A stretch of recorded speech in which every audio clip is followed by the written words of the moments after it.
ജനനായകൻ ദളപതി വിജയുടെ ലാസ്റ്റ് സിനിമയാണ് ജനനായകൻ എന്ന് പറഞ്ഞ സിനിമ. അപ്പോൾ ഈ സിനിമ സംവിധാനം ചെയ്ത് നമ്മുടെ എച്ച് വിനോദാണ്. അതിൽ നമുക്ക് എല്ലാവർക്കും അറിയുന്ന കാര്യമാണ്. അപ്പോൾ ഈ സിനിമയാണെങ്കിൽ നമ്മുടെ ബാലയെ ഇതിനു മുമ്പ് അഭിനയിച്ചിരുന്ന ഒരു സിനിമ ഉണ്ടായിരുന്നു, ഭഗവന്ത് കേസരി. അപ്പോൾ ആ ഒരു സിനിമയുടെ റീമേക്ക് ആണോ അല്ലയോ എന്നൊക്കെയുള്ള ഭയങ്കര ഒരു സംശയം കാര്യങ്ങളൊക്കെ ഇങ്ങനെ നിൽപ്പുണ്ടായിരുന്നു.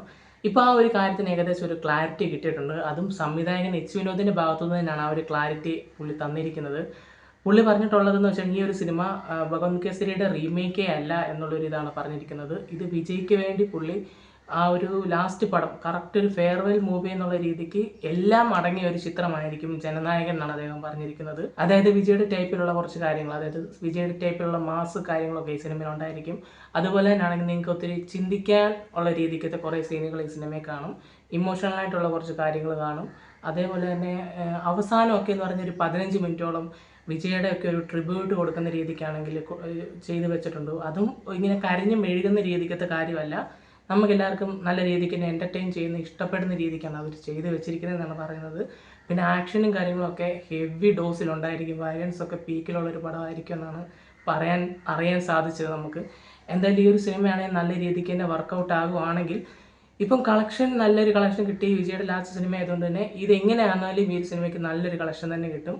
പുള്ളിയുടെ ഇതിനു മുമ്പുള്ള പടങ്ങളും അങ്ങനെ തന്നെ. പക്ഷേ എൻ്റെ ഒരു ആഗ്രഹം, എൻ്റെ ഒരു പേഴ്സണൽ ആഗ്രഹം എന്ന് പറയുന്നത് ഈ ഒരു സിനിമയെ കളക്ഷനിലും അതേപോലെ തന്നെ ഒരു സിനിമ എന്ന നിലയിലും നല്ലൊരു സിനിമയെന്ന് എല്ലാവരും ഇഷ്ടപ്പെടുന്ന ഒരു സിനിമയായി മാറണമെന്നാണ് എൻ്റെ ഒരു ആഗ്രഹം. കാരണം ഒരാളുടെ ലാസ്റ്റ് സിനിമ എന്ന് പറയുമ്പോൾ അത് അവർക്ക് അത്രത്തോളം സ്പെഷ്യലായിരിക്കും. അവർ വർക്ക് ചെയ്തിരിക്കുന്ന എല്ലാവരും ഇത് നന്നായിട്ട് വരണമെന്നുള്ള ഇതിലായിരിക്കും ചെയ്തിരിക്കുന്നത്. അപ്പം പുള്ളിക്കാരനാണെങ്കിൽ പൊളിറ്റിക്സ് കരിയറിൽ ഇറങ്ങുന്നതിന് മുമ്പ് പുള്ളിക്കൊരു സാറ്റിസ്ഫൈ ആയിട്ടുള്ള ഒരു കിടിലം പടം തന്നെ ആയിരിക്കട്ടെ ജനനായകൻ നമ്മൾ അറിയിക്കുകയാണ്. പിന്നെ അനിരുദ്ധിൻ്റെ മ്യൂസിക്കൊക്കെ ആണെങ്കിൽ പുള്ളി കത്തിച്ചൂട്ടിട്ടുണ്ട്. 3 സോങ്ങും 3 വിധത്തിൽ അടിപൊളിയായിട്ട് ചെയ്തിട്ടുണ്ട്. ആർക്കും ഒരു ചെറുതായിട്ട് പോലും ഒരു കുറ്റം പറയാത്ത രീതിക്ക് പുള്ളി നല്ല രീതിക്ക് തന്നെ ചെയ്തു വെച്ചിട്ടുണ്ട്. എന്തായാലും എനിക്ക് ഏറ്റവും ഇഷ്ടപ്പെട്ടതിൽ സോങ് സെക്കൻഡ് സിംഗിളായിട്ട് ഇറങ്ങിയ സോങ്ങാണ് ഇഷ്ടപ്പെട്ടത്. അതൊരു കത്തിക്കൽ സാധനമായിരുന്നു.